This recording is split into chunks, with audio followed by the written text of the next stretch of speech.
What's up, buddy? How are you? I'm good, man. Good. All right. We're like 2 minutes, right? Yes. All right. I'm going to take up the heads.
Oh, welcome in. Let's do it live on a Football Friday edition of the program. The great Z is here. I am merely Beau. How are you, buddy? I'm doing great. Mike is on, ready to roll. It's Friday. That means the scores need to be paid attention to. The final preview as we get ready for the Browns and the Cowboys. And speaking of the scores, I mean, I would be remiss if I didn't note what a tremendous start we're both off to with the scores last night. Really killing it. Like prognosticators of prognosticators, Sears, Punxsutawney Phil. Yeah, undrafted free agent quarterback winless team on the road Thursday night. No problem. Listen to the guys. Today wasn't the reverse. You're safe, pal. You're safe. You are safe if you went with the Denver Broncos. That was something, man. I stayed until half, and that's about all I could take was half. Boy. It was entertaining. But it was a lot of bad ball, honestly. It was a lot of bad ball last night. The first couple of quarters, I felt like there was a flag on every play, and we saw a lot of unnecessary roughness penalties from the Jets. There was a lot to soak in there. Noah Fant, very disappointing, 5 catches for 35 yards. Come on, Noah. We need a little bit more than that, big fella. Hate to see it. But ended up being a high-scoring game, so there was offense. Pierre Desir, who's one of my favorite guys from his time with the Browns, had a rough early play where Judy was able to get that touchdown over him, but then ends up with a pick on the sideline and a pick 6 in the game. So Pierre Desir had a nice game in the national spotlight, which you always love to see. But, again, what we were focused on in that one was the scores, and you're welcome. The scores deliver. This is what the scores do. That's what they do. You have to pay attention to all of the scores, not just some of the scores. One time on a Thursday, randomly, you have to pay attention to all of the scores. They're all there for you. Right. Speaking of the scores, and I'd be remiss if I did not mention this as I was tabulating our over-unders for this week. You, thus far, on the over-unders, are a staggering 14-2. 14-2. You know what? Gibbe, slightly less. Slightly less. Listen, it's one of those things. It's hard to set such a pace, but sometimes you got to cut that pace. Yeah. Sometimes you say, you know what, when you're secretariat, you don't mind taking the lead at the quarter pole. You just go out there and you just run away from the field and you leave the Gibbes of the competition right in the dust. These are the dust. on this one. As we get into the OBM Hot Topics, Ohio Business Machine copy provider of your Cleveland Browns, of all the X's and O's for your office. Call 216-485-2000 or visit ohiobusinessmachines.com. This was a good news day on a Friday in terms of health. As we had some return to practices, my friend Kareem Hunt, Odell Beckham Jr., Denzel Ward, Joel Bitonio, all on the practice field. Yep. Odell listed a go for Sunday, questionable on Bitonio. But this is a big positive news to get these guys back at the practice. Ronnie Harrison back at practice from the illness earlier in the week. Claiborne Davis, Nick Harris, which is undisclosed, not on the field. Greedy Williams ruled out. But the ones that you were looking to see were those first ones. If you've been paying attention to the scores all week long in terms of who we kind of thought would be there and who we needed to be there, they are included in that first rung of guys who were back on the practice field today, and at least in a limited nature. Yeah, and we'll, as we go through the program today, we really will go ahead and try to dissect and give you our best case or what we think is going to happen with these guys. But I would expect Bitonio to go. He's been an Ironman. He will be ready to go when it comes time on Sunday. I would be surprised about that. I think Kareem Hunt, good to see him back. Whenever you trend in the right direction on a Friday, that's usually a good thing for your status. I do expect Olivier Vernon to be back, which is, I think, going to be big for the defensive line because Claiborne, you said, was out, right? Was out, yeah. Yeah, so that's obviously that's an important one, being able to not be down when you're going to need this pass rush to get him back. That should be, I think, that's very important. So Bitonio, Vernon, Denzel. Just to clarify on Yep. Claiborne, I'm not certain that he is out. Yeah, rather that he was not on the field today. Is he out? He is. Greedy, Sunday? Claiborne, and Tay Davis are out.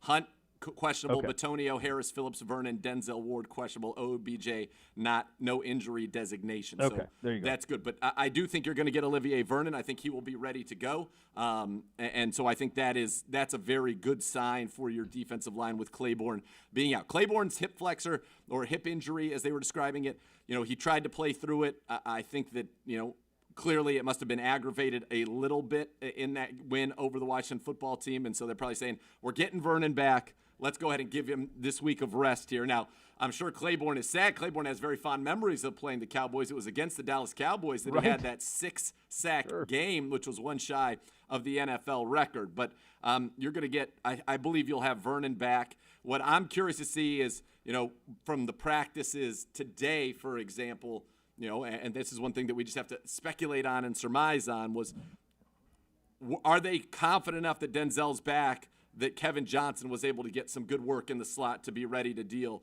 with CeeDee Lamb? Because that still, to me, is the biggest question mark going into this game. What are we doing at the nickel cornerback spot, knowing that you're facing a team that's going to be in 3 receiver sets, 11 personnel, pretty much the entirety of the game? And how are you going to deal with that? Who is going to be the one in that position helping to kind of tidy up the middle of the field and to go ahead and try to slow down CeeDee Lamb, who lines up in the slot, I think, 92% of his snaps thus far for the Dallas Cowboys? This at least the events of today at least allows for the possibility of that. Now, who knows what happens, setbacks throughout the weekend, whatever. But in terms of where we are now, it allows for the possibility of having Denzel Money and Kevin Johnson on the field at the same time. And hopefully that's the way it can go with health. Because as we've mentioned, and we've talked about it all week long, this is a full day's work. This will bring your lunch pail day's work when you're playing this Cowboys offense and those 3 receivers. The biggest challenge we've faced by a wide margin in terms of the talent on the outside that will be presented to us on Sunday. So good news on that front. Not great news here, and this will be a cloud that will hang over the National Football League this entire weekend. The situation in Tennessee not getting better. In fact, 2 more Tennessee Titans tested positive for COVID-19, and so that is a monster red flag now. And not only have they lost this weekend, that game has been rescheduled with the Steelers for later in the season, but now you'd have to think that there would be some question if their game next week against Buffalo is now also in jeopardy as 2 more test positive, and you'd have to think that no one's going to that facility anytime soon. The soonest they were going to come back is tomorrow. That seems out of play now, and so this will be something that will be omnipresent all weekend long on the NFL weekend. It will be, and I think this is the situation where you knew this was coming, and you know that you're going to have to ultimately play through it. You're going to have to play through the coronavirus. And so if you can get those guys back in, I think by next Wednesday or by, then that's a normal week of practice. Wednesday, Thursday, Friday, get ready for the game. So that's what I'll be keeping my eye on. You obviously want to see the positives slow down or stop clearly in Tennessee. But this, you can tell from the memos going out from the NFL on every single day, no shenanigans. You cannot be letting your guard down. They are very, very clear in what it means and what people are going to have to do going forward. In fact, now teams, players, coach, nobody's allowed to leave during the bye week. They have to be tested every day at the facility during the bye week. There are monetary and suspensions if you miss your testing. So the NFL is saying, listen, we need to remain vigilant. J.C. Treader said it all along.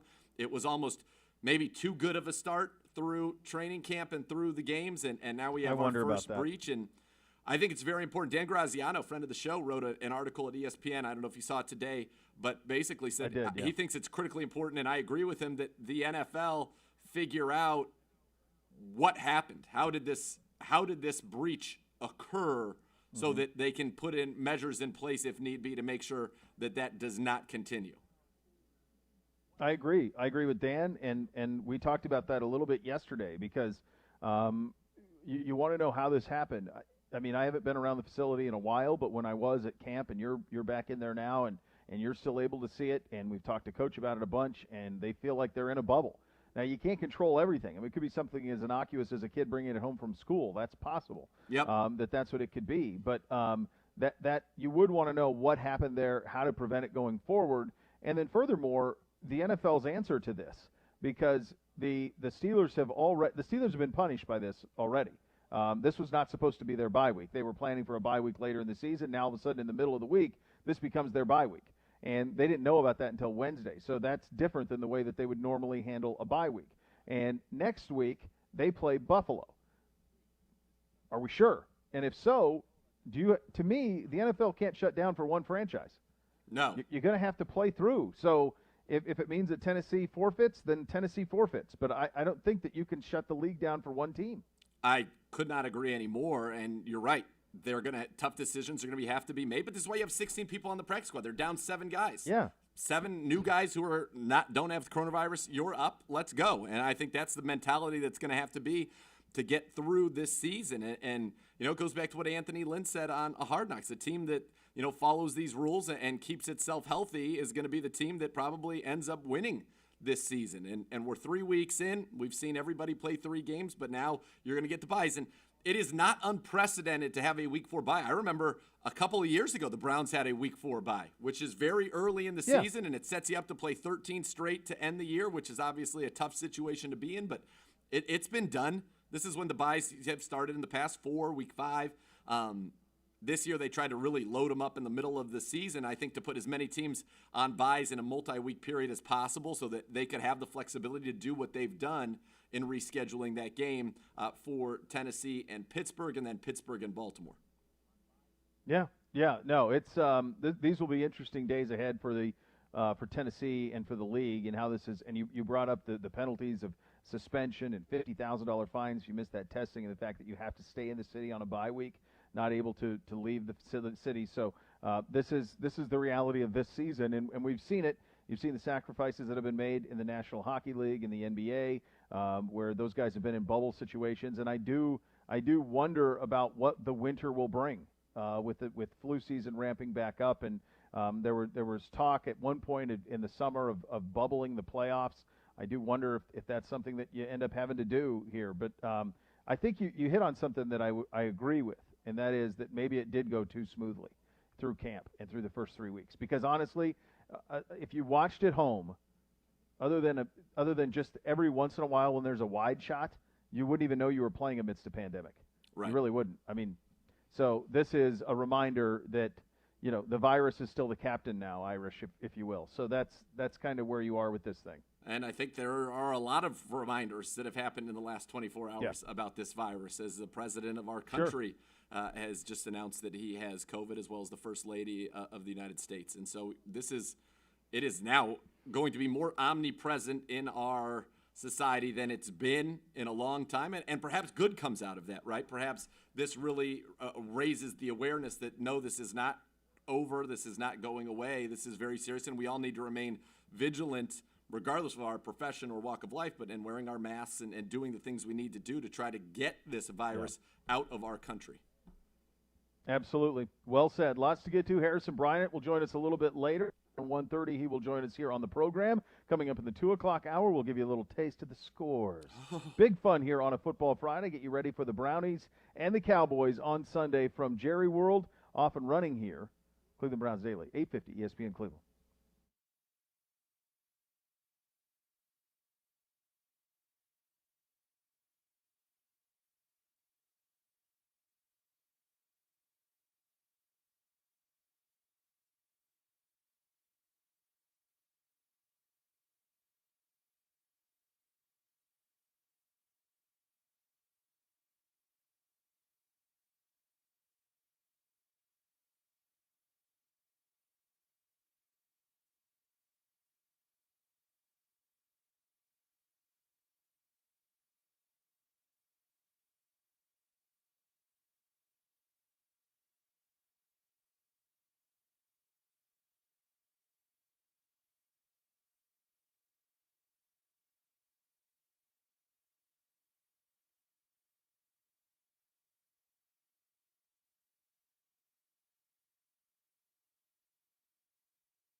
You're on.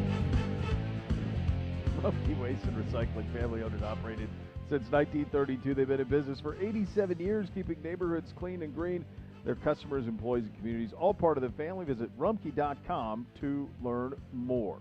All right, let's, Mike McCarthy, the first-year Cowboys head coach, met with the Cleveland media and had a lot to say about our guy Baker Mayfield and also about the impact Alden Smith has had on their defense. What are your impressions of You guys are down 90 seconds. that? Had to look into him deeply. Well, I think he definitely has the ability to play in and out of the pocket. I had a chance to look at Baker last year, in comparing him to what he's done in the first three games. They switched his footwork there in the gun, and he looks like he's comfortable with that. His ability to play in the quarterback movement phase, I think, really suits him well because he can make all the throws on the field. But he's also has that the ability to get out of the pocket and make the throws too. So I think this is an offense that he looks very comfortable in, and he's put up good tape here the first 3 weeks. How special is the Alden Smith comeback story? Oh, I think it's very special. I think what he's done to get to this point and 30. himself for this opportunity is remarkable. But I can't say enough about him and what he's done on a daily basis. He's been a true pro, and he's an excellent fit for the environment and the program that we're building here. And 10. and to top it all off, he's played extremely well in 2 of the 3 games. So he's off Here we go. to start. You're up. I don't know why it took me this long to yeah, you're up. What took this long for me to realize this or even remember this? But Mike would know our team very well, of course, because he interviewed for the job. Yep. And we ran into him in the building, literally physically ran into him in the building. I think That's it was right. coming out of the John, if I remember correctly. So he would have done a lot of homework on this roster as he interviewed for this job. Yeah, you are correct, sir. And yeah, he's done a lot of homework on our roster. Obviously, Kevin Stefanski and all the guys in Minnesota who are now a part of our outfit are very familiar with Mike McCarthy from his time with the Packers. So it's surprising in a sense that there's so much familiarity between a Cleveland Browns team and a Dallas Cowboys team, a team that they only see each other once every 4 years. But in this case, it's almost like it's a division game in the sense that there is so much familiarity amongst the staff. So that's going to be, I like that about it. I think that these teams are going to be very well prepared to play each other, and the team that executes is going to be the team that wins. And I like the way the Browns have been executing lately, and I look for that to continue against a subpar defense. Yeah. There's no doubt about it. There are some things they have not played. While they have played explosive football teams, and the most similar to us would be the Rams, but the Rams do not have the ability at this point to run it, or certainly at the point when they played them, to run it the way that we can run it, and what you can do off of that. And we have not yet been able to hit the deep ball the way that we think it's there for us to be able to hit it. So that it's a nice mix for what should be. If you don't have a dog in the fight in this one on Sunday, this is certainly in the early window, the primary game I would think most people would be interested in is this game between the Cowboys and the Browns. And that's not limited to just – go ahead, Z. I was going to say, not Pedro was fired up because that's what he had been getting listed as his game out in the Bay Area with the Niners playing in the later window and was so excited. And I got a text at about 2 o'clock this morning from him angry that they have replaced us with Seattle, Miami. And he wants to know what bozo using – nicer, more air-friendly terms made that decision. So Pedro texted you at 2 o'clock in the morning? Which would be 11 o'clock at night there. 11. So yeah. He was still up. He still stays up late, huh? Oh, yeah. He's a night owl. Was he a night owl as your instructor emeritus? Always. So not a big sleeper. He was not afraid to sleep in on the weekends. I mean, he'd sleep in right until Niners kick it, or the first football game at 10 a.m. So he was not afraid to sleep in. But my mom for a long time was a labor and delivery nurse and worked the graveyard shift. So they were just on different schedules, and my dad loved to stay up and play his computer games. And so he would just get in the zone and just crank it out. Very good, very good. Our friends at Good Morning Football also have a lot to say about this game. Let's have a listen to that. I felt like I had my Browns You guys are down 2.5 minutes. ago, and I was just a little too soon. Right now, it's spot on. Yeah, week 1 wasn't what they wanted it to be, but the last couple of weeks, they have found their rhythm. The run game is there. They have 2 of the best backs in the business. The pass game is finally starting to take shape because of that run game. And I'm going to say, respect what their record is. We have all of these athletes, and we've been saying it for the last couple of years. If they just don't get in their own way, this team will be just fine. You know what happens with the Cowboys?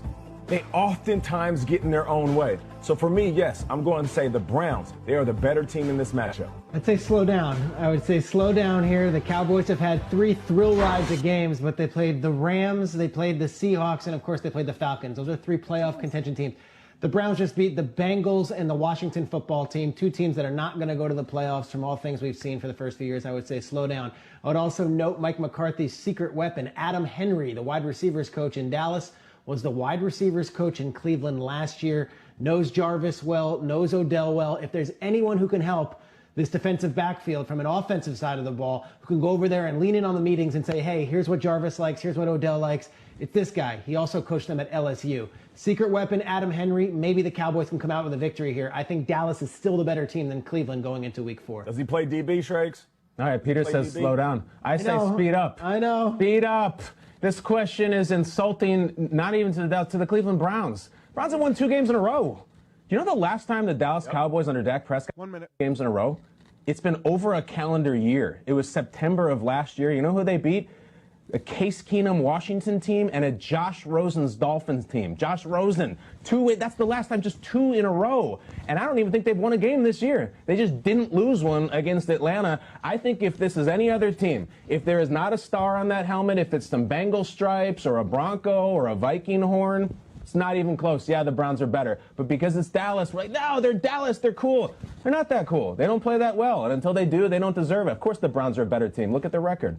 New head coach, though, Kyle, in a division. They're still 1-2. They're still very much in it. They're tied for the lead. Those 2 losses were on the road to 2 really good teams, 1-possession games, both of them. Do you think you could be or should be a little more patient, Kyle? 10. I have been patient with the Dallas Cowboys for 25 years. So the last few weeks, I don't even want to hear about it. I am out of patience. No. Here we go. You're up. And Hey K. Adams was in a Cowboys sweatshirt this morning on Good Morning Football. Did you see that? You're not up. He's up. Oh, I just don't hear you. I don't know. Can you hear me now? Now I hear you. Yes. It was Gibbe. He just walked over the board and pressed it. God, this is why a light would be so helpful. Even he needs a light. Even Gibbe needs his own light. Apparently, I don't know what's going on in here. This is outrageous. But nonetheless, yes, I did see Kay in her Cowboy sweatshirt, and yes. I loved Kyle knows. Speed up, and Nate Burleson talking about the Browns. But this is why this game is important. This is a game that will get the attention of people. It is very easy to say, and it would not be factually incorrect to say the Browns are 2-0 at home against the teams that picked first and second in the 2020 NFL Draft. That's true. Doesn't diminish the fact that we are 2-1. Yep. We are 2-1, and that's what matters. But this is the kind of game where you get to go down there and make a statement where the spotlight is going to be on this game. To your point about in the early window, this is one that's should be a lot of fun. There's a ton of star power in this game. This is a statement type of a game in Dallas against the Cowboys team that needs to win this game. As Ed Werder told us, there's a ton of pressure right now on this team not to go 1-3. You start 1-3, it's very difficult to make the playoffs, even in a dreadful NFC East. Yeah, it's just the amount of pressure that gets ratcheted up down there if they do drop to 1-3. Yeah, it's a must-win for them in that sense. And for us, I like your line earlier in the week. It's tremendous opportunity. It's tremendous opportunity to be seen by a lot of people. This is going to be a popular game around the country. A lot of people can see it. You can impose your will on this team. I think there's certain things you do that they don't going to have an answer for. And I'm optimistic about what I saw out of the injury report this morning. Yep. So those are all very, very positive things going into this matchup with the Dallas Cowboys Sunday down in Big D. Coming up next, our good buddy Harrison Bryant, Browns tight end, will join the program. You listen to Cleveland Browns Daily on 850 ESPN Cleveland.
Beau Bishop here for my great friends at Raising Cane's, and on game day, go for the win with Raising Cane's chicken fingers.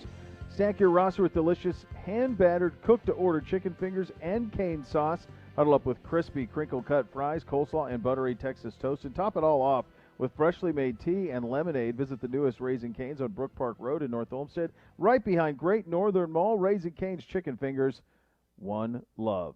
And with that, we head out onto the Fifth Third money line. Our good buddy Harrison Bryant, rookie tight end, joining us on the Fifth Third money line. Harrison, thanks so much for taking the time and joining us this week. And of course, after scoring your first football touchdown in the National Football League on Sunday, quite the Sunday for you, my friend. Congratulations on that.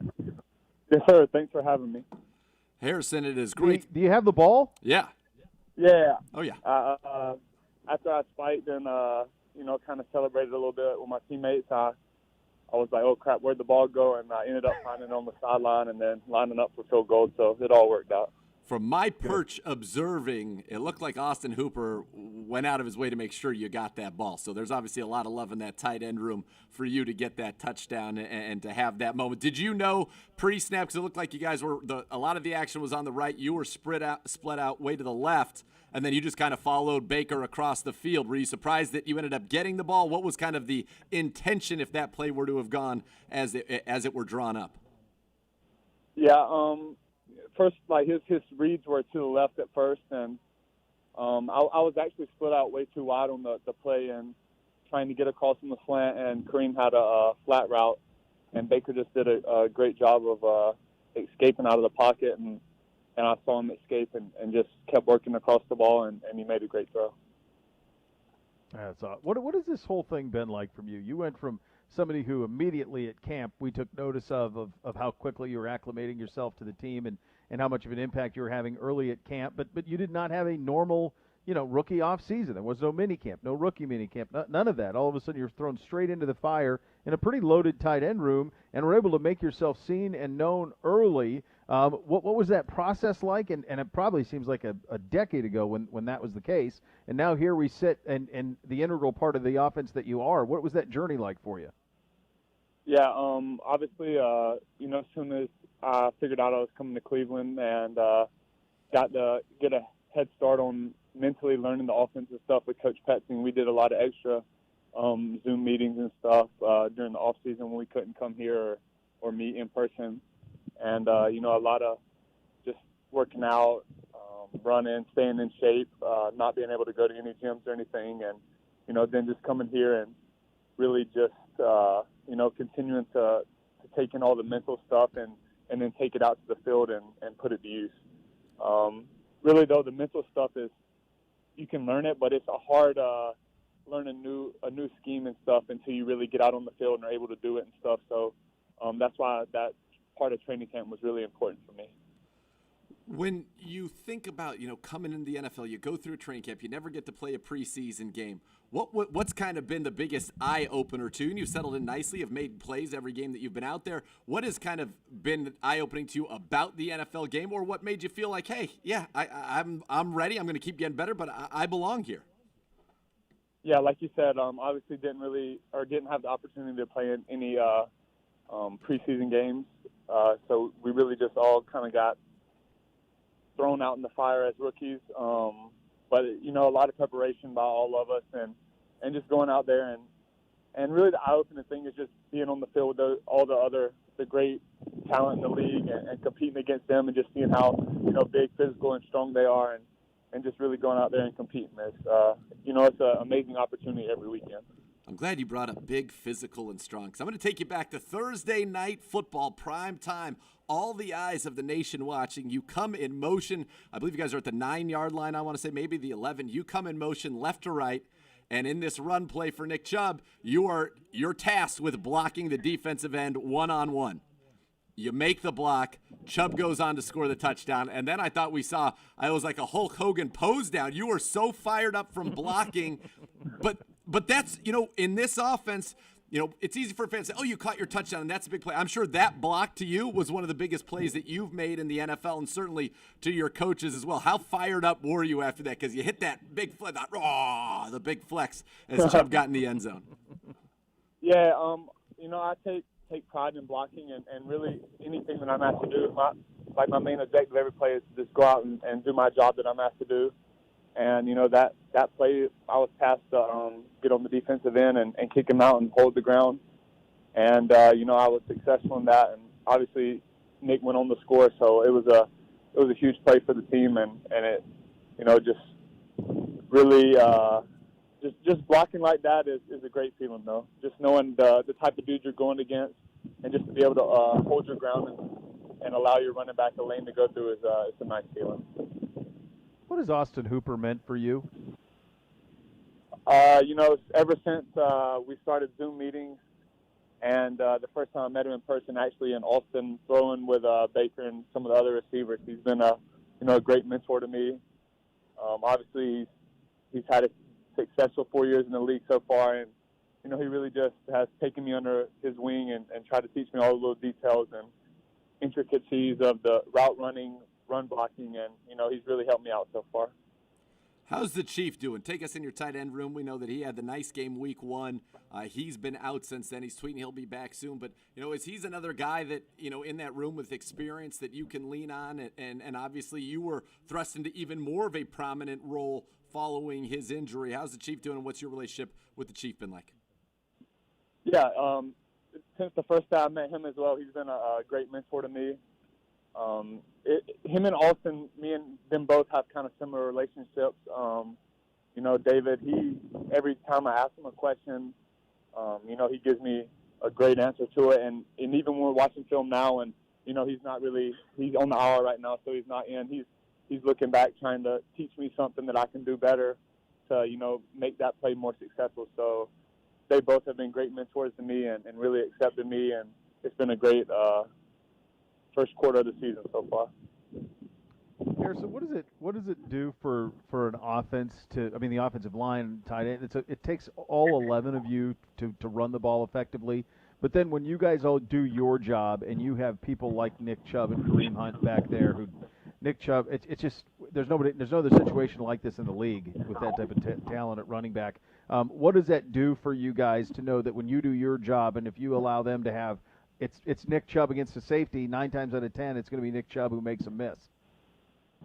Yeah, you know, like you said, it's one of the best, if not the best, running back duo in the NFL, and you know, it's a confident booster knowing that you're going out there and doing your job, and if the whole offense does their job correctly, you're putting one of the best backs in the league on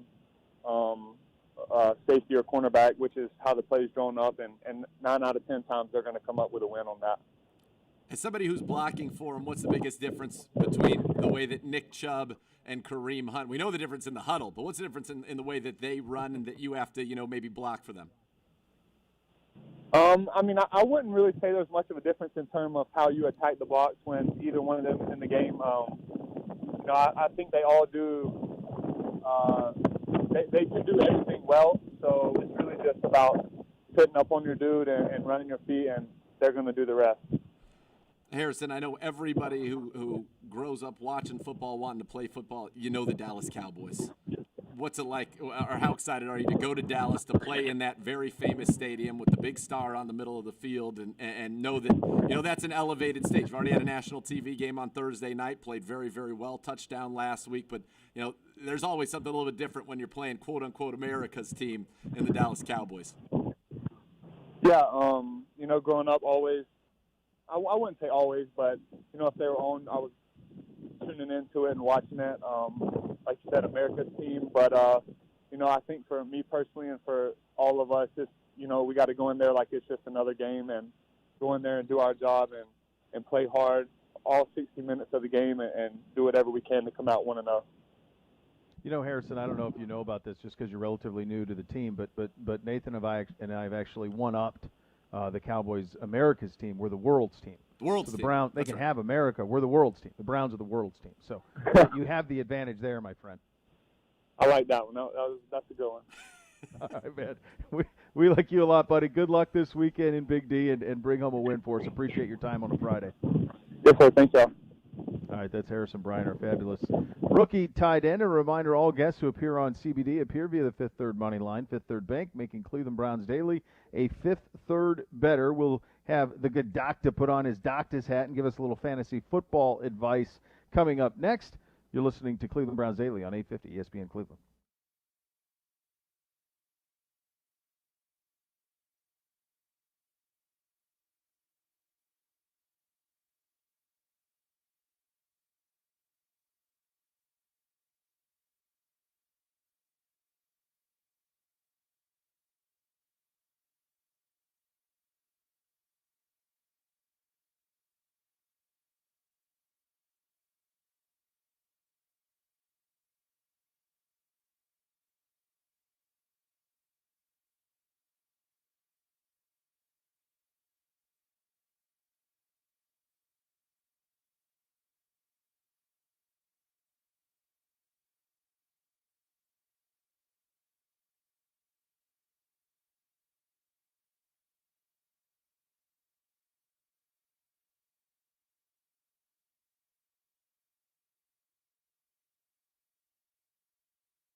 All right, welcome back into Cleveland Browns Daily here on a Football Friday edition of the program. This is not a great week in the National Football League for matchups. There's not a lot of great games. Our game would certainly be the marquee matchup in the early window. The two brands, I mean, the Cowboys' record isn't one that would demand that. The marquee game in the afternoon very clearly is the Patriots and Kansas City. But there are some loser goes home games, I do believe. I think Houston and Minnesota kind of has that feel to it. And I think it's interesting what happens in Detroit with the Saints in terms of two teams that are 1-2, and for the Saints especially, if they were to drop to 1-3, and I think that's a very losable game against Detroit up there, especially the way New Orleans playing offense right now. So I think that those are some interesting games. Anything else catch your eye, buddy? You know, in this week's slate, there aren't, as you mentioned, not a ton that catches. I just kind of scroll through it really quickly here. Yeah, not a lot of what you would call even matchups. I think the Colts-Bears is interesting. You got two teams that are combined 5-1. Are the Colts for real? Are the Bears for real? Does Nick Foles in his first full game, what does that look like? And then you mentioned, obviously, Patriots-Chiefs is the great game. And I think Bills-Raiders is actually a pretty interesting game also. So, yeah, that's kind of from the slate. But Sunday at 1, pretty slim pickings, to be honest. And I do think that we are in definitely the marquee game. Steelers-Titans would have been a very marquee game given the way the season has unfolded early on. Yeah, that really would have been it. That would have been the marquee 1 o'clock game. Three undefeated, 2 undefeated 3-0 teams.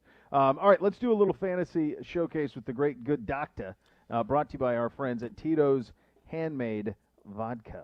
3 players to start this week, good doctor. Yes, well, I'm definitely going with Ryan Fitzmagic against the Seahawks. They're dead last in opponent plays per game, 31st in fantasy points allowed to quarterbacks. They've faced the most pass attempts. They're scoring all over the place. They don't get after quarterbacks. The total's almost 60, and I think Fitzpatrick is going to do a great job against this Seahawks team that really has just been letting quarterbacks light them up so far. Every quarterback who has faced them has been a top 7 fantasy quarterback. 2 of them have been in the top 4. At the running back position, I love Kenyon Drake. I know he has not been, he's not off to a great start, but he is in a good offense. This is a very favorable matchup against the Carolina Panthers. We've seen, the running backs against them so far. It was Josh Jacobs week 1, 139 yards and 3 scores. Fournette and Jones, 126 and 3 scores. Last week, Austin Eckler, 143 and a touchdown. So running backs lighting them up. This is the week for Kenyon Drake to look like that early round fantasy pick that you drafted him to be. And then wide receiver. What about our guys? What about Odell Beckham Jr.? Returning to Dallas as a member of the Browns against a secondary that's allowed 9 touchdowns and 800 yards passing the last 2 weeks, that's given up big plays. You get a big play. You get a touchdown. I think he is going to be tremendous this week. Cowboys giving up the 2nd most fantasy points per game to opposing wide receivers. It has been interesting this year already to just try to deal with the injury bug. And every time you Godwin now out, and it was concussion protocol and now out for him. Green Bay's receiving core just decimated. Lazard now done for a long time after having a great game against the Saints last week. There's some juggling going on at running back position around the league in terms of who's healthy and who's not. So this is a tricky week. If you're out there, you want to really be paying attention to that Sunday morning to see who's in and who's out and who's going to get the touches this weekend, because it really is you're starting to see just the injuries are starting to stack up around the league. Yeah, all over the place. I was looking at one of my teams right now, and of my guys that, I have 2 questionables in my lineup, and of my 6 bench spots, 2 are on IR, another questionable, actually 3 are on IR. And that's just kind of the way that it's been around the league. It's been very, very difficult, and so many injuries. You think about guys, Godwin and Michael Thomas, 2 of the first receivers off the board, have missed significant time. Devontae Adams was probably the 2nd receiver off the board in most fantasy drafts. He's missed significant time. So those are definitely tough things to deal with in fantasy and setting lineups. And that's why, I mentioned Greg Ward as a guy in Philadelphia is the only healthy receiver they have. If you're a desperate receiver, pick him up, throw him in your lineup, play him, and see what happens. He's somebody that could be, could end up having a nice week for you. Russell Gage, the 3rd receiver in Atlanta. He's actually more effective when Julio's on the field. And Julio Jones will be on the field this week. And listen, you want to get after the quarterback. That's what this guy at the podium, Myles Garrett, does better than anybody. Let's listen to the Browns' defensive end.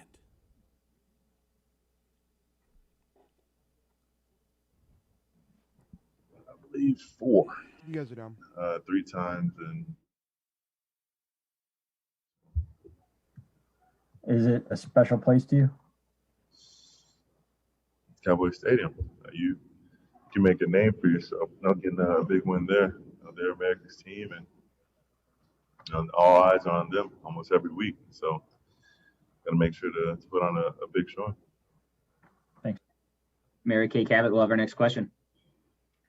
I remember at one point when you were saying that you wanted to kind of set the tone and carry your side of the ball a little bit, and Baker planned to do the same on the offensive side of the ball. And you said just kind of like two Texas boys, willing to, to kind of help carry the team a little bit. So is it sort of special that both of you guys are going back and, at a time when you're trying to do that for your sides of the ball?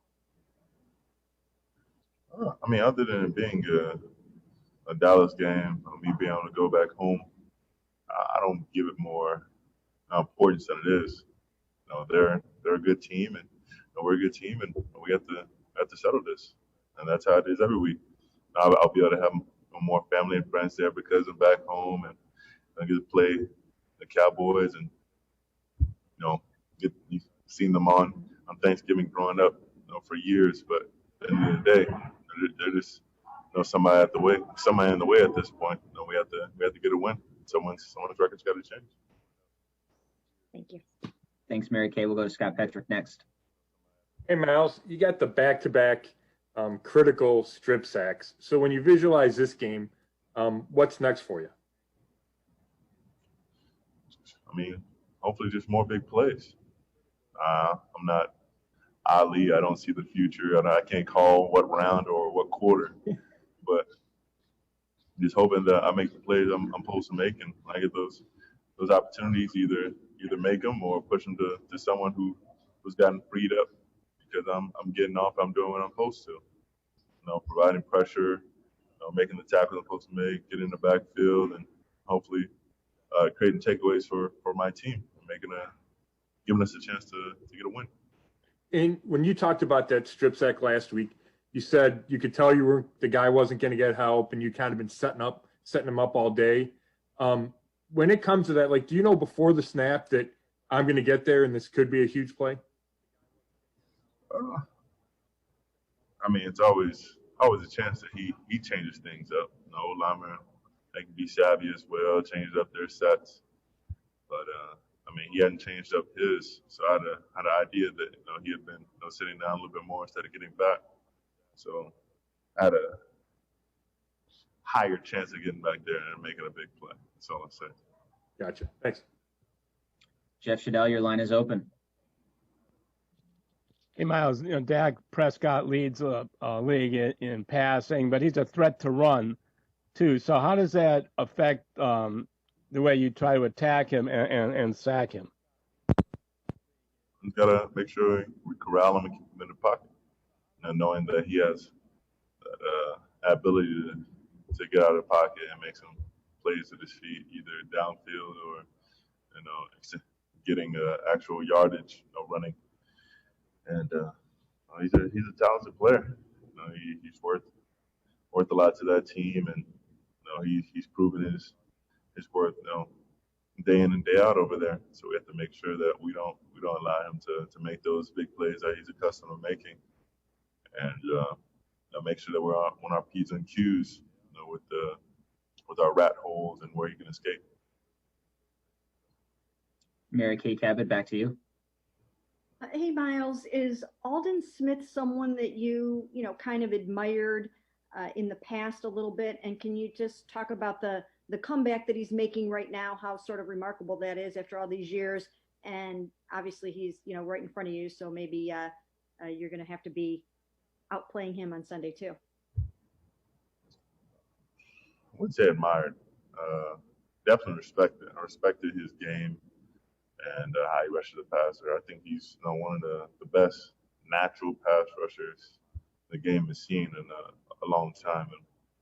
And as far as football, I'm glad to see him back doing those things, because he has a lot of ability, and he has a lot more instincts than most guys who come into the league. And so it'd be good to see what he can do in person.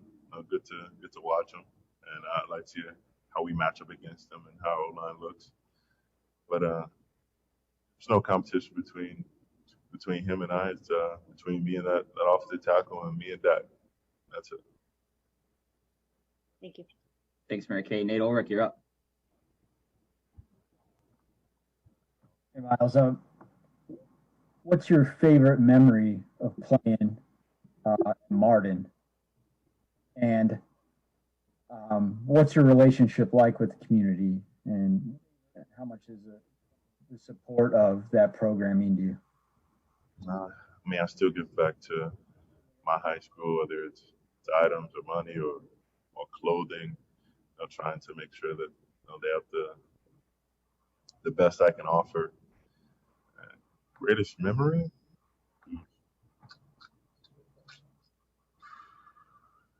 I mean, first one that comes to mind really is beating our rival Bowie in basketball and football. Man, we just beating them and be able to take the first seed in the playoffs in basketball, and then beating the hell out of them in football as well. That was cherry on top. Thanks, Nate. Back to Scott Petrick. Hey, Miles, I saw Brian Baldinger break down your dip move on Twitter the other day, and I want to know, when did you know that was special, that you were able to do that and not a whole lot of other people were or are? I mean, they started talking about it in college that I was able to have this spin that was unique. And actually, AC, Adrian Claiborne said something, I think on Wednesday when I was spinning the edge. He was like, "How the hell did you learn to do that?" It's like, I never learned. I just could do it. And it wasn't anything that I really practiced other than doing hoop drills and trying to bend the edge and run the corner. That's just how I was able to do it. I didn't really try to pattern it after anybody. I watch pass rushers for their moves, not specifically their bend, and that was just something I was blessed with. Do you attribute it to like balance or your flexible ankles? Can you point to like one thing that allows you to do that? I think I have a good core where I can lean into guys but still keep my balance. Trying to angle myself and run towards the quarterback while they're trying to push my upper body on my shoulders. I'm able to turn my shoulders while they're pushing it, and still keep my momentum. Still training towards the quarterback. Thanks. Thank you, Scott. We'll take two more. We'll go to Mary Kay Cabot and Tom Withers. Mary Kay, your line is open. It looks like Tyron Smith might be back for this game. I know you like to play against the best of the best. So are you kind of excited that it looks like he might play? And just tell us a little bit about him. I don't know that much about him. I mean, I know he's one of the best tackles in football. And him being healthy and being on the field, I don't think he'd be out there unless he felt like he could do the job to the best of his ability. And so, knowing that, you got guys who are willing and hungry to have a shot at the guy who's at the top of the game right now. He's been one of the best for a while, and none of my guys are going to back down for the challenge, and neither am I. Thank you. Final one goes to Tom Withers. Last question. Thanks, Rob. Thanks, Miles. Miles, you alluded to this earlier. All eyes are always on the Cowboys. Are you curious to see how you guys are going to respond to this moment? Is this kind of a litmus test for you guys to go on the road to play a real solid team and perform well? It is. And we have to see where we are and who we are. This will be a real test for us. They're better than their record right now, and they're definitely a solid team with the weapons they have on offense and defense. And I feel the same way with us. We have to go out there and prove that we're a solid team as well, and that we can bang and battle with anybody in the NFL. Have you detected that over the last week or so, Miles? Just this early success that you guys have had, and I know it's only through 3 games, but do you feel a confidence building within this group? Absolutely. And we're in a spot, as I've heard 100 times, that we haven't been in 6 years. And guys are kind of hungry to keep the success going. And we're definitely not trying to leave out of their place with the nail. No matter what we have to do, it's within the rules. Just play hard and play physical, and just attack them, pressure them, and make them win it. All right. Thank you very much. All right, guys, you're up. All right, great stuff with Miles there. Coming up next, we hit a little over-under. The scores coming up at the bottom of the hour. You're listening to Cleveland Browns Daily on 850 ESPN Cleveland.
As they are to the game, Zenith helmets designed with an uncompromising attention to fit, feel, style, and safety. Learn more at zenith.com. That is zenith.com. Time to play a little over-under with the fellas.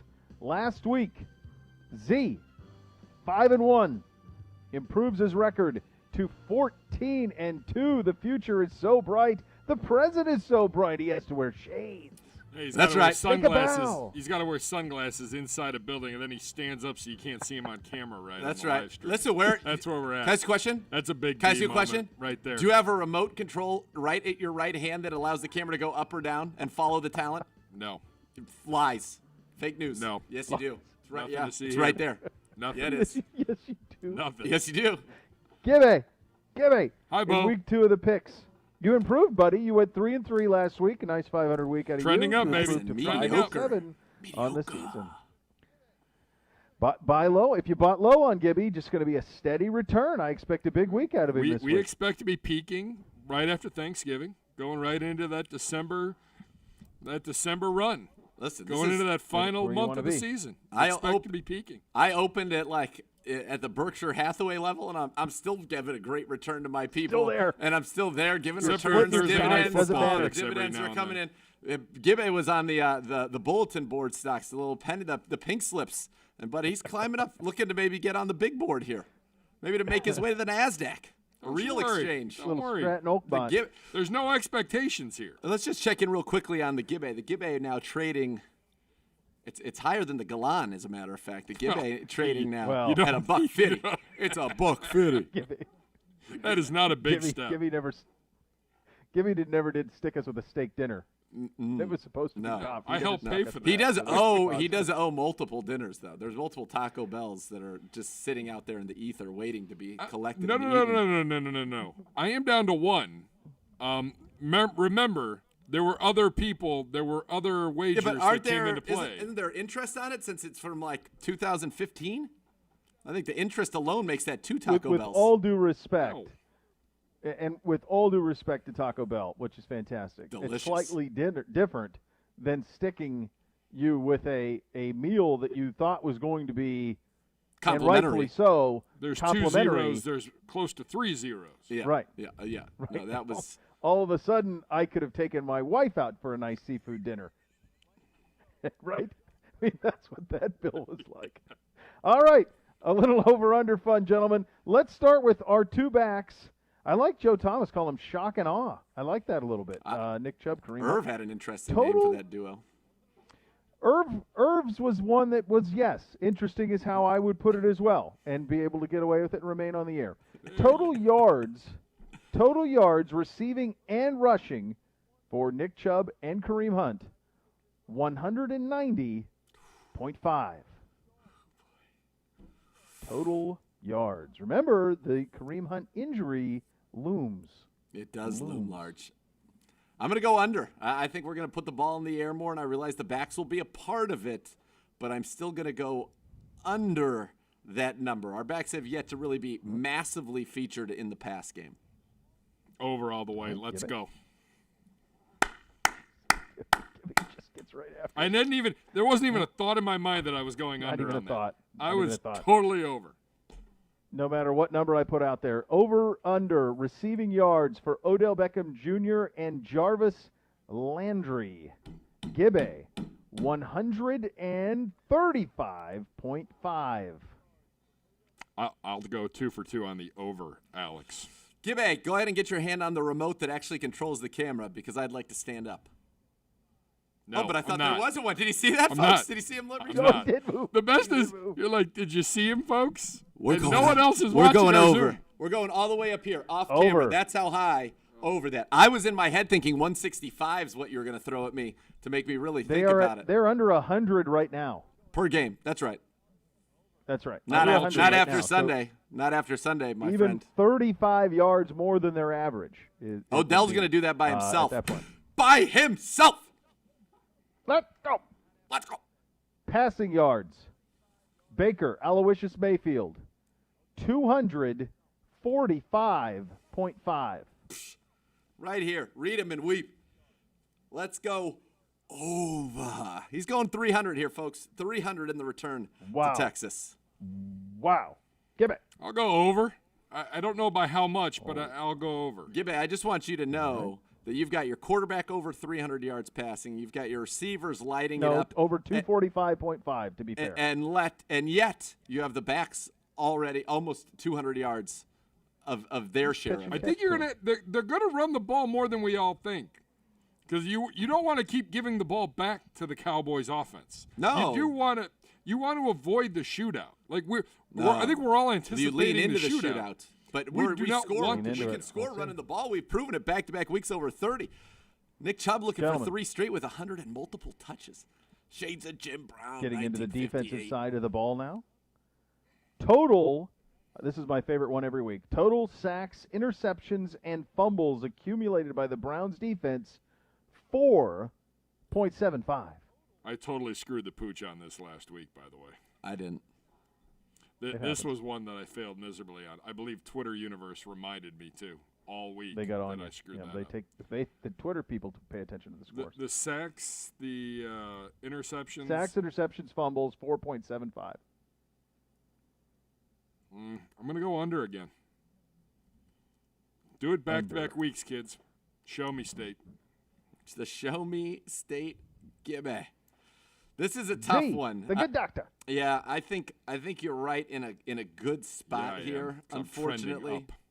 so I'm a little confounded by this one. 4 was the number I had in my head, but I feel like to win, we probably needed to be over. That's just a lot to ask. I mean, that's 3 sacks and 2 takeaways. I'm going to go over. Yep. You know what? I want us to win. That's a path to victory stat right there. So over. Let's go. That's right. All right, let's move to the Cowboys offense now, gentlemen. Cooper, Gallup, Lamb, total combined receiving yards, 250, which would be 10 below their average. Is this Nathan or me first? Z. Let's go, Shades. What do you got? Over. 200. That's, by the way, we're calling the reverse jinx here, 50. folks. Calling in the reverse jinx on this one. Need it. Can you throw Cedric Wilson in there at receivers? Can we make it all their receivers? It's actually, it's 15 below those three's average. 250 is 15, 250.5 is 15 below their average. I changed my mind. Under. Let's go. We're winning. Oh, my goodness. Okay. Give it. Over. This is where I separate from Shades. What I just pulled was a great moment, Beau, when Randy Macho Man Savage had the Intercontinental title. And do you know what he said? He said, "Miss Elizabeth, would you like to hold the Intercontinental title? Yeah, what a thrill for you that would be. Yeah." And she says, "Yeah, of course." And he goes to hand her, and he takes her. "Oops, changed my mind. Champion's prerogative. Yeah." Never let her hold it. Just like Gibby, you'll never hold the title of over-under. No, you will not. You'll be looking up at me like ropes off the Goodyear blimp. Yeah. I love that you're doing Finally, this that segment was wearing amazing. I love that by one. the way. The segment in sunglasses, and that's my favorite macho you do, is the champion's prerogative. That's an amazing champion's prerogative. Yeah. One. I love that. Yeah. Final one for you, gentlemen. Gibby, you're first on this. Ezekiel Elliott, 125 total yards.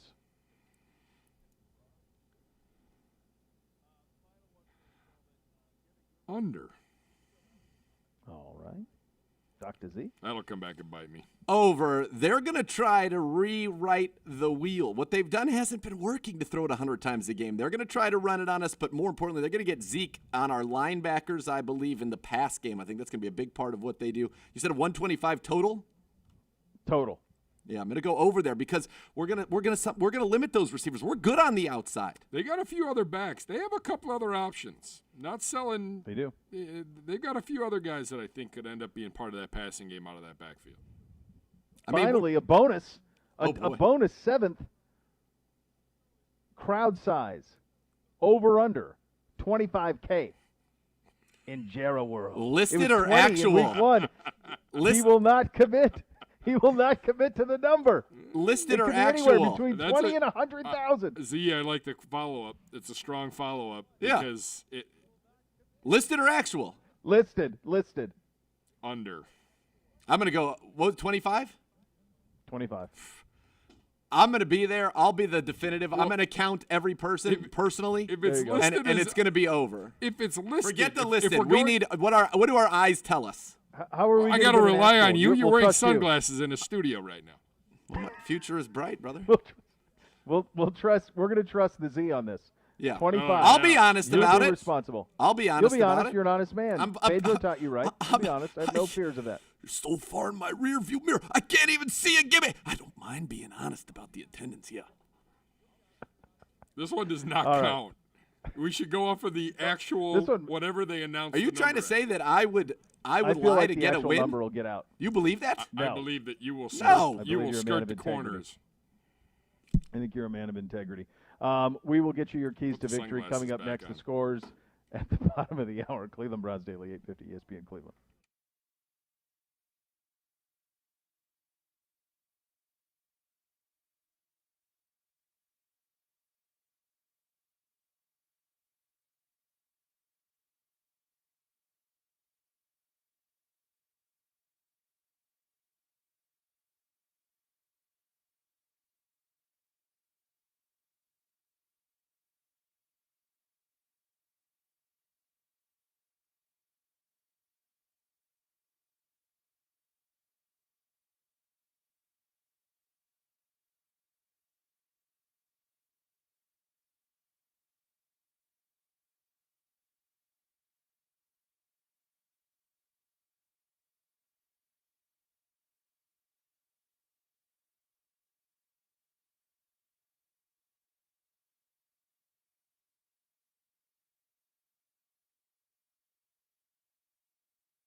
Okay, you are up. Knowing one's limit is important, whether it's a snap count for a football player or a spending limit when you're playing the lottery. So if you like to gamble, set a limit beforehand and stick to it. Want to learn more? Go to keepitfunohio.com for helpful tips on how you can keep gambling fun. We saw that the great tweet from Joe this morning, the Hoff of his kids coming at him and spilling coffee on him, which got me thinking about when he is eligible for the Hall of Fame, and it's 2023, and obviously he'll be a first ballot. But what is interesting, 2023 for the Hoff on that, but the class that he will be up with The 4 first-time guys will be first-time eligible, and Joe, of course, 6-time first-team All-Pro, book it. 10-time Pro Bowl, book it. Dwight Freeney is one who would be 3-time All-Pro. James Harrison, who is a 2-time All-Pro as well, and then Darrelle Revis, who would be the 4-time first-team All-Pro. So Joe will headline that class. He and Revis will headline that class. Yeah, Joe and Darrelle Revis definitely will be the headliners there. Revis Island. Yep. And Hoff Island. Let's go. Yep. By the That'll way, be the fun. video this Us morning. against the Jets in that game. The video this morning, such restraint from him because you could tell that coffee didn't feel great as it got onto his clothing and skin. And he just said, "Do you think he knew he was being recorded? Could you just be more careful, please?"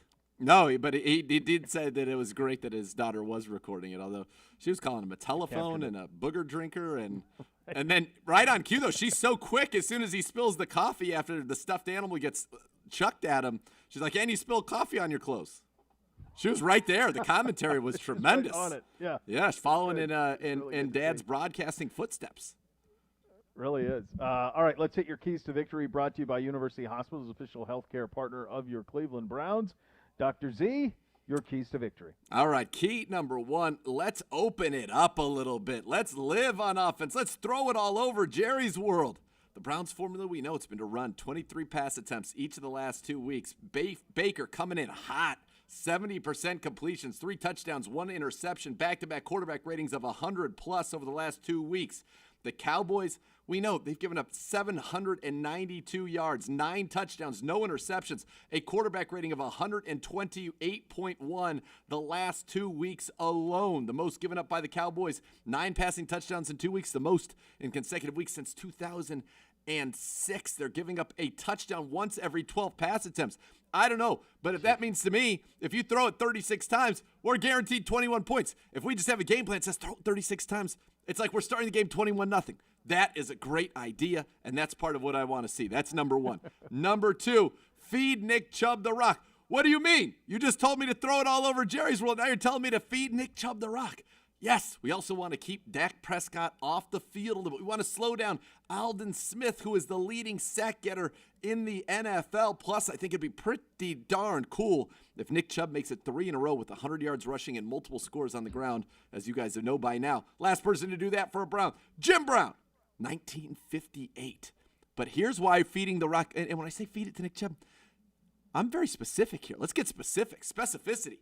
In the red zone, Beau. Get a number? In the red zone. Oh. The Browns are running the ball 76% of the time in the red zone. That is the most in the NFL. 9 red zone touchdowns in 3 games. 0 red zone turnovers. So when you get close, it's Nick Chubb time. It's Kareem Hunt time.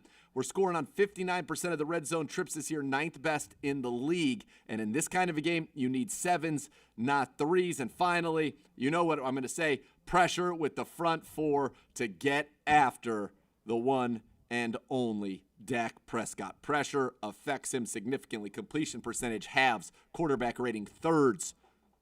Get after him. Got to do it. Got to have it. And it has to come from the front 4 because from the blitz, it's a problem. He picks that right apart. Torches it, and they have too much talent outside. You're asking people to cover in man against probably the best wide receiver trio in the National Football League in Amari Cooper and Michael Gallup and CeeDee Lamb.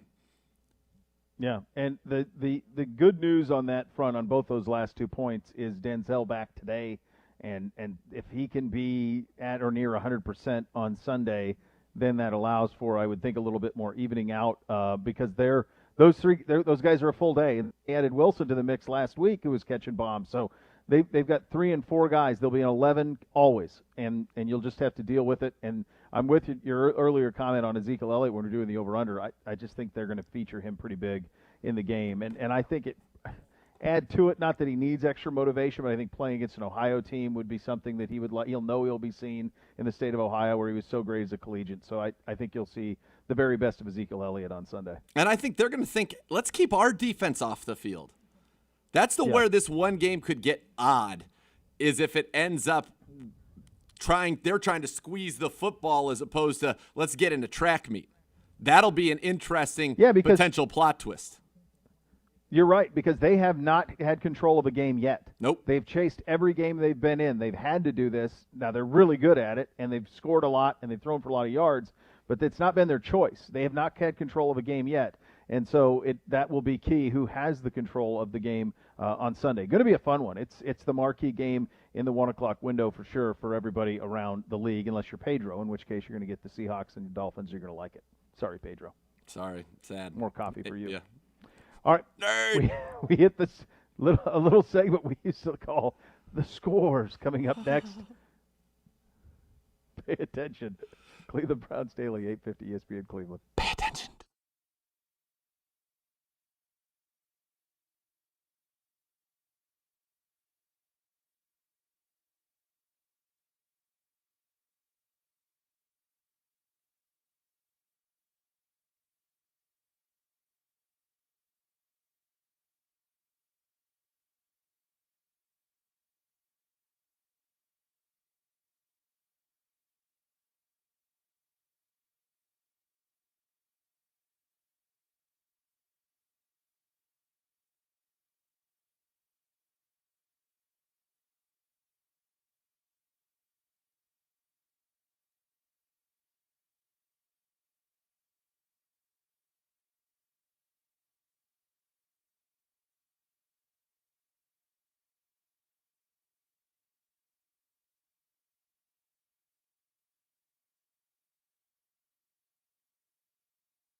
Are you a sports fan looking for a part-time weekend job? Get into the action at First Energy Stadium, home of your Cleveland Browns. Wes, now hiring part-time event staff and security. Apply online at weshiring.com. And now, buckle in for a little segment we like to call The Scores. Pure joy.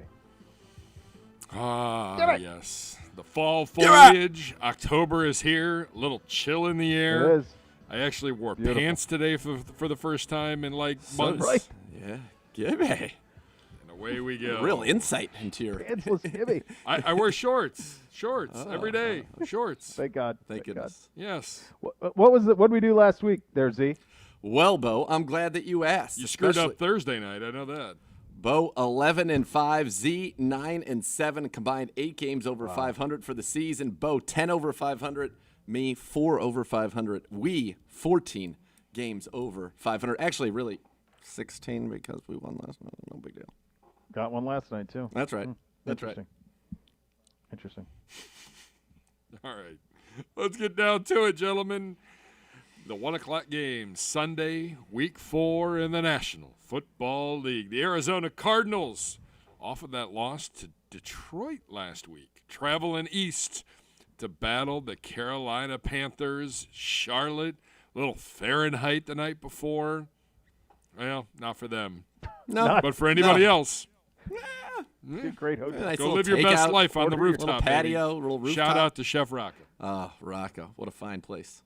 Zegura, you're up. I'll kick it off. Last week I sang I could fly Kyler than an eagle, and they let me down. You really There's did. no doubt. They did. He had They multiple blew it. interceptions, but You blew it, boy. he said, listen, back me again. This is not going to happen again. I know you love Theodore, but Theodore is going to he's going to try to knock, but he's going to end up just a little shy. Cardinals, Kenyon Drake gets it going. Maybe no DeAndre Hopkins. Then practice again today. Doesn't matter. This is the Kenyon Drake show, and they get it done 34-29.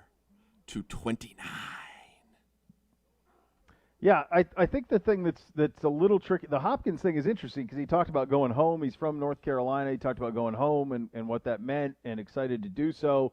And Carolina, I have gone 3 straight weeks, I'm pretty sure, with them and the scores, and they have rewarded.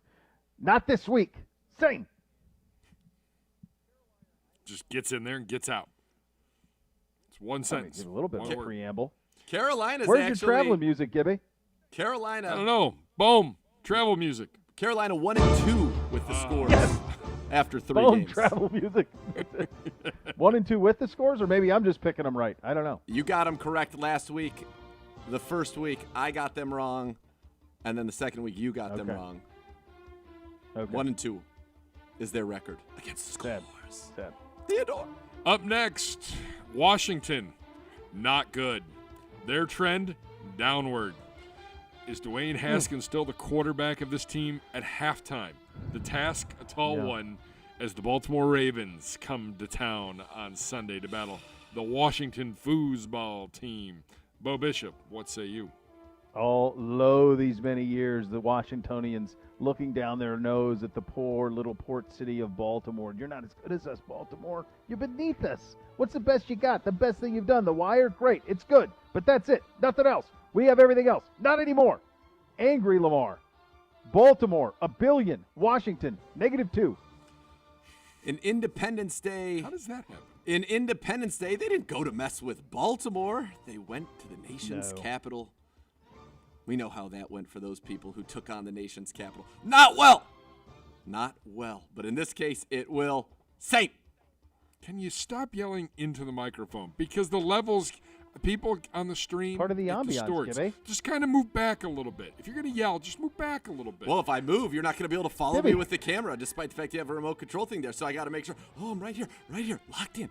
Oh. Gibby, you're not even the boss of him. Yeah, not. I am not, thank God. Not. Thank God someone else has to deal with that problem. Problem. Up Solution. next. What a treat for that person. The Chicago Bears. It's a Midwest tilt as the Bears and new starting quarterback Nick Foles play host to the Indianapolis Colts. The Colts, of course, here next week for a 4:15 tilt. But Sunday, 1 o'clock in Chicago. 2 teams that I'm not completely sold on. battling each other. Nick Foles is frisky. He is frisky. A home dog, an undefeated team at home, getting some. I don't know, though. Makes me a little nervous, but Phillip Rivers also makes me nervous. But at the end of the day, the Colts are just the better team. It's a better defense. Colts, 20. Bears, 18. Look, I'm with you. Neither of these teams am I incredibly fond of. I do think that Jonathan Taylor is going to continue to be the featured back in Indy and have a big year, but they do have their limitations.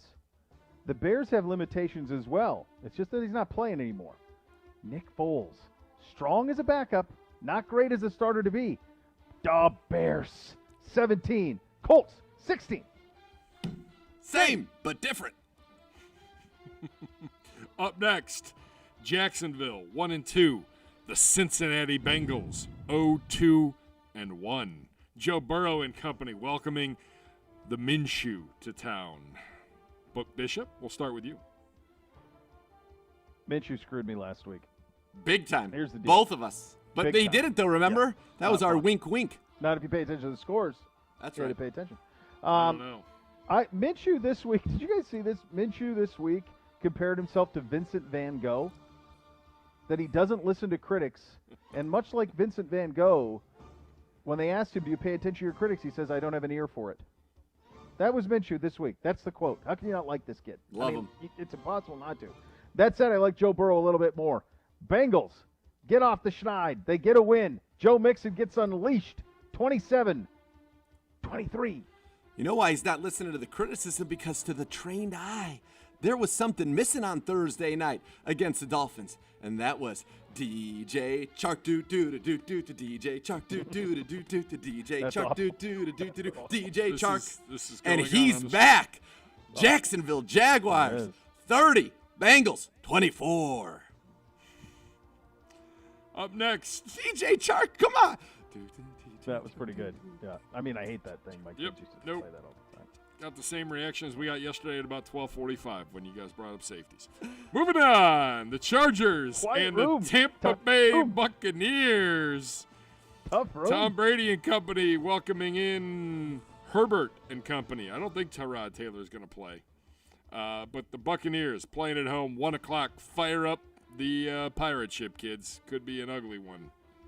Zegura? This is one that in the olden days you would say might look pretty good in a tease, but we don't do that on the scores. There's no manipulation. No manipulations. It's just as it was laid out. No Godwin. No Fournette. No problem. No big deal. But they haven't been decisive yet. Bucks 27. Herbert like a good rainbow sherbet 20. Ooh, I like a little poetry. 1. I think that you can't possibly like rainbow sherbet. You can't possibly. 21. No, when I was a kid though, I did like there was at the local drugstore. Did you go 21 or 20 there? 21. I can't go 20. 20 is it's a non-pick. Yeah, 21. They had an apricot mango sorbet or sherbet as they called it. It was delightful, and I like a good raspberry sorbet with a Haagen-Dazs vanilla. Yeah, I'm down on sorbet. I'm down on sherbet. I don't understand if you can choose ice cream why you would choose that. It just seems like somebody picking Spumoni. I mean, you just would never do it. What about a gelato? You just would never have it. Or a gelato. At least I can get sort of behind that. I can get behind that more than the sorbet or the sherbet or anything like that. All that being said, Brady and the Bucks start to get rolling a little bit here. Bucks big 28. Chargers 20. Next, it is a must-win game. You are going to hate that pick. In the Stadium in the Sky. The Houston Texans playing host to the Minnesota Vikings. Yeah. What does that mean, the Stadium in the Sky, Gibby? Because the press box might as well be up above the clouds. So it's the press box in the sky, but the stadium. I call it the Stadium in the Sky. It's very big, specific very reference for a very large audience. For a very large, right. Play to your whole audience, Gibby. No. Don't exclude those who aren't in the press box. One of the worst stadiums. Look, the These teams are both in bad shape. I don't love either one. I mean, the Vikings are in worse shape than the Texans. However, it's a must-win for them if they continue to go down. MVD is going to be no fun. They're not going to let us in Mall of America anymore, and even Cole's not going to be allowed to wear shearling. So you don't want any of those things to happen. That being said, Texans have had to play Kansas City, Baltimore, Pittsburgh, and they've played okay in 2 of those games. I think they bounce back. I like the play of Deshaun in this game. 35, Vikings 31. Same. Next, Dalvin Cook's going to be cooking, but not enough. Up next, 1-2 New Orleans visiting 1-2 Detroit. Could have been up for an inmate game of the week, but that was last night, hands down. The Lions playing host and still fighting for Matt Patricia's job. Zegura?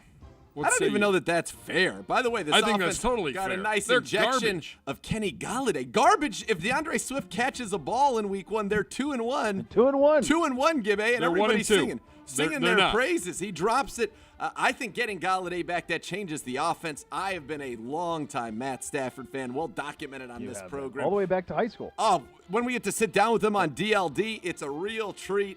And I think he's cooking up something a little bit special here. You're talking about a cannon on one side against a very accurate pea shooter on the other. They're just not right yet. And it sounds like, not going to be back this week either. That's what's missing. Gibby couldn't figure it out. What's missing from the Saints attack? Michael Thomas. Saints, get it done. Not pretty. 24. DLD 23 in the Motor City. I think the same. Lions win. Lions win. 27-26. Lions win, but same. Oh, that was great. Yeah, there was some thought there. And then the hamstring got I back couldn't on tell. the way. I couldn't tell if you were picking them. I didn't put close enough attention to the actual. Got to pay attention to the score. But same. Same but different. All right, Seattle. They didn't travel enough east last year, so they've been doing it again this year. The Seahawks traveling to South Beach to take on the Miami Dolphins, or the stadium that's 30 miles away from South Beach. I was going to say. Yeah, that's really what it boils down to. Seahawks, Dolphins. Dolphins, a little extra time to rest and recover after that big Thursday night win that you guys botched over Jacksonville. Boy, I'll tell you what. That's an unnecessary personal shot when someone goes 11-5. Gibby, you got to pay attention to all the scores. Yeah. Here's what I would say. This is setting up nicely for Miami. Fitzmagic gets it going. Devontae Parker has a big game.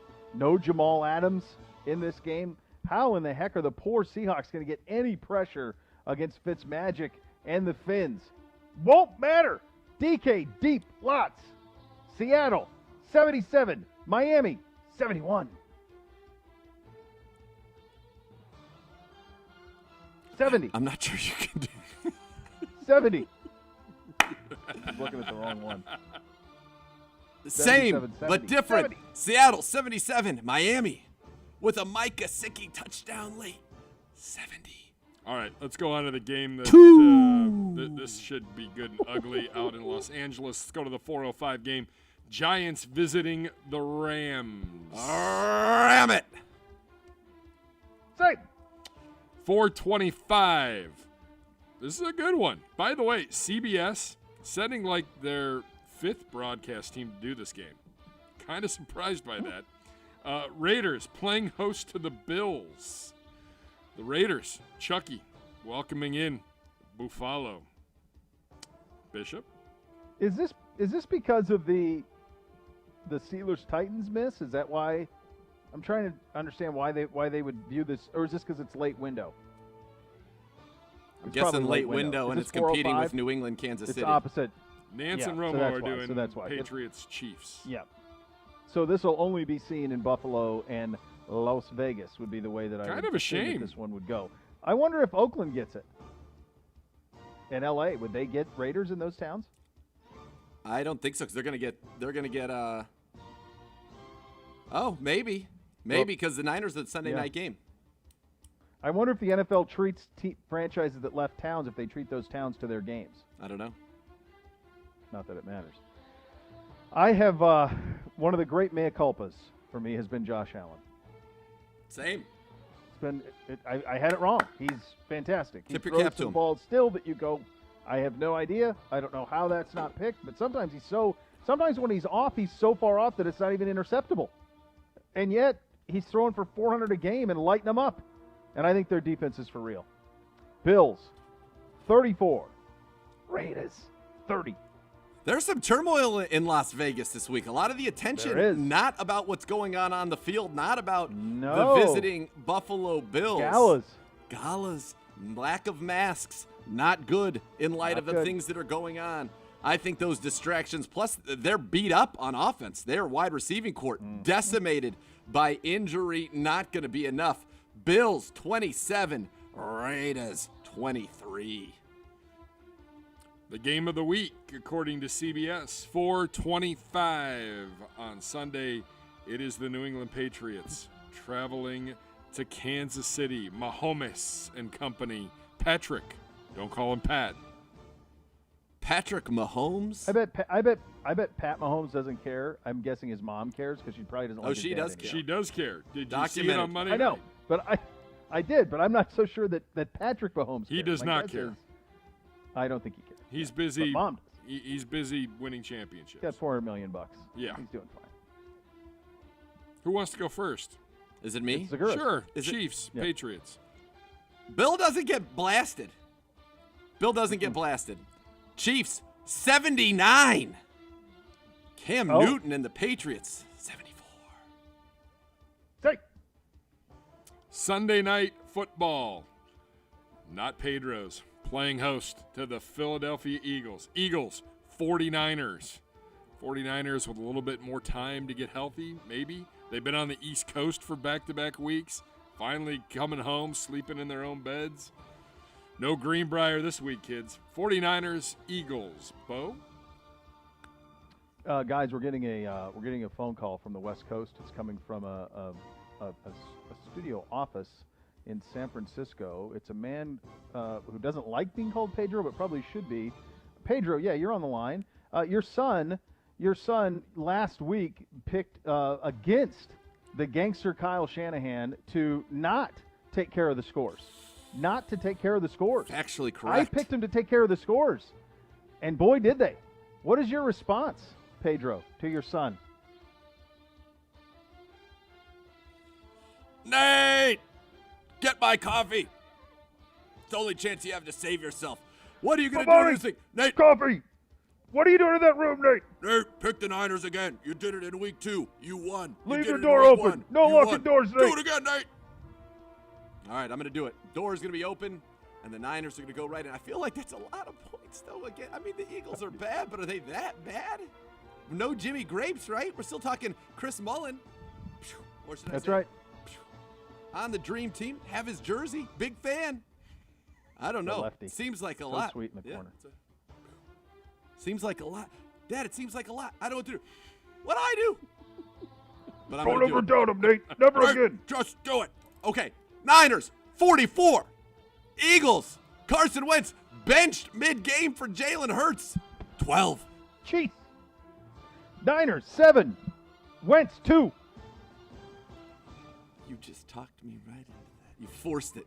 It called in called in the big guns. We'll give you our prediction for our game up next. Cleveland Browns Daily, 850 ESPN Cleveland.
If a car, truck, or motorcycle accident caused your injury, call the injury lawyers. Yeah, you're up at 1-800-ELK Ohio for a free case review. Elk and Elka, proud partner of your Cleveland Browns. Browns and Cowboys. What do you have, good doctor?